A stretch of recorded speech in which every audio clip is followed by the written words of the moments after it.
Sir నమస్తే sir. మీ పేరు? ప్రసన్న కుమార్ అండి. సార్ ఇప్పుడు విజయవాడ పశ్చిమ నుంచి ఫస్ట్ టైం షేక్ హసీఫ్ గారు నిలబడడం జరుగుతుంది. సో ఇక్కడ గెలిచే అవకాశాలు ఉంటాయంటారా? ఆయనను ప్రజలు ఓన్ చేసుకోగలుగుతారా? సామాన్య కార్యకర్తగా నిలబడి ఒక కార్పొరేటర్ స్థాయికి ఎదిగి అనేక రకాలుగా మైనారిటీలు కావనివ్వండి, మామూలు హిందువులు కావనివ్వండి, ఏ రకంగా అయినాయండి అందరికీ అందుబాటులో ఉన్న వ్యక్తి షేక్ ఆసిఫ్ భాయ్. అలాగే మైనార్టీకి సంబంధించిన పదవి కూడా అందుకున్నారు వారు. అందుకున్న తర్వాత కూడా వైఎస్ జగన్మోహన్ రెడ్డి గారి ఆయనకి అనుగుణంగా ఈయన వర్కబుల్ క్యాండిడేట్ అని చెప్పని తెలుసుకొని షేక్ ఆసిఫ్ భాయ్ని పశ్చిమ నియోజకవర్గానికి వైఎస్ఆర్ కాంగ్రెస్ పార్టీ ఎమ్మెల్యే అభ్యర్థిగా నియమించడం. గుడివాడ కొడాలి నాన్నగారు మాట్లాడుకుంటూ ఒక మాట అన్నారు.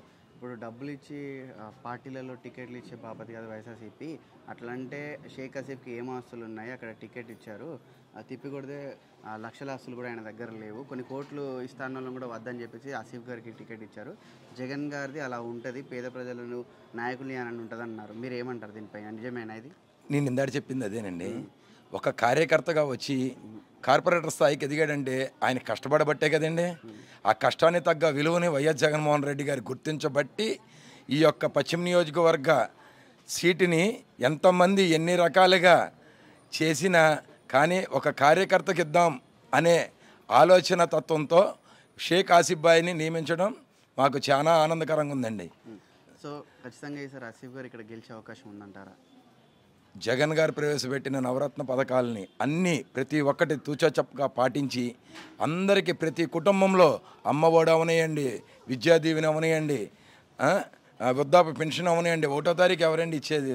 5:30కే లేపి అలాంటి అభివృద్ధి కార్యక్రమాలు వైఎస్ జగన్మోహన్ రెడ్డి గారు ప్రవేశపెట్టిన పథకాలని చూసి అలాగే షేక్ ఆసిఫ్ భాయ్ ఒక కార్యకర్తగా వచ్చి కార్పొరేటర్గా ఎదిగి ఈరోజు ఈ స్థాయికి నిలబడిన వ్యక్తి ఉన్నాడు కాబట్టే జగన్మోహన్ రెడ్డి గారు ఆలోచించి మంచి వ్యక్తిని వేయాలి, నియమించాలి, పశ్చిమ నియోజకవర్గం ఇంకొంత అభివృద్ధి చేయాలి అనే పదంలో దూసుకెళ్ళటానికి వైఎస్ జగన్మోహన్ రెడ్డి ఆలోచన చాలా మంచిది. అలాగే ఆసిఫ్ భాయ్ అత్యధిక మెజారిటీతో పొందుతారు అని మేము ప్రతి గడప తిరిగి కష్టపడి ఆయన యొక్క విజయం కొరకు మేము పాటుపడతామని కోరుకుంటున్నామండి. నిన్న అనంతపురంలో జరిగిన సభలో జనసందోహాన్ని చూసి గ్లాస్ ఎక్కడుండాలి అనేది వాళ్ళు ఎత్తుక్కుంటారు, ఆ గ్లాస్ని ఎక్కడ పెట్టాలనేది. అలాగే సైకిల్ని ఏ రకంగా తొక్కాలి, తిప్పాలి, చెయ్యాలి, దానికి చైన్ ఉందా లేదా అనే ఇది వాళ్ళు ఆలోచించుకుంటారు. అలాగే ఫ్యాను 3 రెక్కలు ఉంటుంది, ఇంటిలో చల్లటి గాలి ఇస్తుంది. ఆ గాలికి ప్రతి వ్యక్తి చల్లగా సేద తీరుతారు. ఆ యొక్క సేద తీరడమే వైఎస్ జగన్మోహన్ రెడ్డి గారి అభివృద్ధి ఆదేశాలు. అలాగే షేక్ ఆసిఫ్ గారి యొక్క ఈ యొక్క పశ్చిమ నియోజకవర్గానికి కరెక్ట్ మనిషిని ఇచ్చారని చెప్పని మేమందరం అనుకుంటున్నాము. విజయం సాధించడానికి ప్రతి ఒక్కరం ప్రయత్నిస్తాం. సైకిల్ బయట ఉండాలి సార్, గ్లాసు షింక్లో ఉండాలి, ఫ్యాను ఇంటికి తగిలిచ్చి ఫ్యాను చల్లగా తిరుగుతూ ఉండాలి. నమస్తే అమ్మ. మీ పేరు? బుజ్జమ్మ. తిన్నారా? తిన్నాను, టిఫిన్ చేశారా? ఏంది జగన్ గారు పాంప్లెంట్ పట్టుకొని కూర్చున్నారు? జగన్ గారు అంటే ఇష్టమా? జగన్ గారు అంటే ఇష్టం మాకు. ఎందుకనమ్మా? మాకు అన్నీ కావాల్సినటువన్నీ మాకు ఏ లోటు లేకుండా మమ్మల్ని చూస్తున్నాడు. వయసు చిన్నవాళ్ళు కానీ పెద్దవాళ్ళు కానీ మమ్మల్ని గమనిస్తున్నాడు. మాకు అన్నీ చూస్తున్నాడు, ఏ లోటు లేదు. అందుకని మాకు ఆయన అంటే చాలా ఇష్టం. చాలా ఇష్టం. ఏం పని చేస్తుంటారమ్మా మీరు? మున్సిపాలిటీలో ఎంప్లాయీ మీరు. ఇప్పుడు మీ మున్సిపాలిటీ ఎంప్లాయీస్ వరకు జగన్ గారు వచ్చిన దగ్గర నుంచి మీకు మంచిగా జీతాలు వస్తున్నాయా? జీతాలు వస్తున్నాయి, కానీ ఈ 2 నెలలు ఆపాడంటే సమ్మె చేసాం కదా, 17 రోజులు సమ్మె చేసాం కదా, ఆ సమ్మె వల్ల కానీ ఆపేడే ఉంటే తెలియదు. 2 నెలల జీతం వేస్తాను అని చెప్తున్నారు. వేస్తారు మాకు ఏ లోటు చేయదు, మాకు వేస్తారు. మాకు ఇప్పుడు 5 సంవత్సరాల జగన్ గారి పరిపాలన చూస్తారు కదా, ఎలా అనిపించింది? మాకు పర్వాలేదు, మమ్మల్ని బాగానే 5 సంవత్సరాల నుంచి మాకు ఏది కావాలన్నా ఏది చేయాలన్నా మా బాగానే చూశారు. మాకు ఏ లోటు పాటు లేదు, పిలిస్తే పలికే విధంగా ఉన్నారు ఆయన.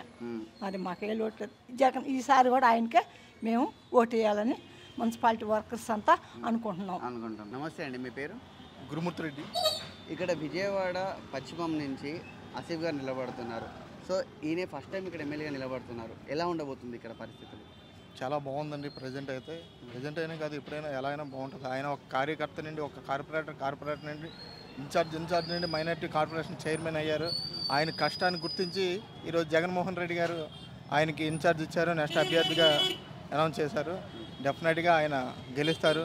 మూడోసారి హ్యాట్రిక్ కొడతామని మేము పశ్చిమ నుండి జగన్మోహన్ రెడ్డి గారికి మూడోసారి హ్యాట్రిక్ కొట్టి ఒక గెలిచి మేము కానుకగా ఇస్తాం. నెక్స్ట్ వచ్చేది కూడా జగన్మోహన్ రెడ్డి, దీనిలో సందేహం ఏం లేదు. ఎంతమంది ఎన్ని చేసినా కానీ వచ్చేది జగన్మోహన్ రెడ్డి. దానికోసం ఎవరు ఆలోచించే పని అయితే లేదు.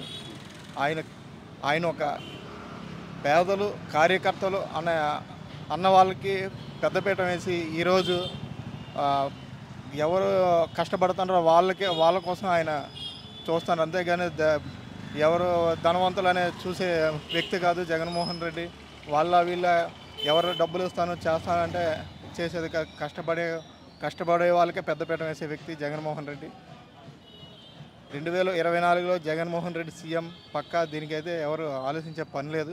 జగన్మోహన్ రెడ్డి గారి పథకాలే కానీ ఆయన చేసే సేవలే కానీ కార్యక్రమాలే కానీ ప్రతి ఇంటింట వెళ్ళి ఈరోజు మంచి వెలుగుని చూపిస్తున్నాయి.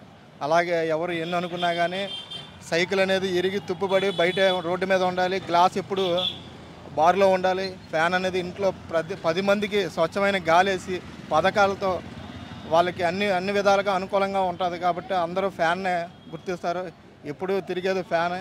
సార్, ఇక్కడ ఫస్ట్ టైం ఆసిఫ్ గారు నిలబడుతున్నారు. ఎలా ఉండబోతుంది? ఆయన గెలిచే అవకాశాలు ఉన్నాయంటారు ఇక్కడ? ఆసిఫ్ గారు పార్టీ పెట్టిన కాడి నుంచి కార్పొరేటర్గా ఒక బోర్డు మెంబర్గా బాగా ఎదిగిన మనిషి, అందరికీ పరిచయం మనిషి. పశ్చిమ నియోజకవర్గంలో బెంపర్ మెజార్టీతో గెలుస్తారు. ఇప్పుడు ఆయన గెలిస్తే ఇక్కడ మీకు ఏమేమి అభివృద్ధి పనులు జరుగుతాయని మీరు అనుకుంటున్నారు? అభివృద్ధి పనులు మెయిన్ రోడ్డు, కొండ మీద వాటర్ ట్యాంక్ ఒకటి శంకుస్థాపన చేశారు. అది మెట్లు, తర్వాత పైన కొద్దిగా ప్రాబ్లం డ్రైనేజ్ పైప్ లైన్ అవి చేస్తాను. నేను గెలిస్తే చేస్తాను. సో ఆసిఫ్ గారు ఈసారి ఎంత మెజార్టీతో గెలవబోతున్నారని మీరు అనుకుంటున్నారు? 15 నుంచి 25. 25,000 మెజార్టీతో గెలుస్తారు.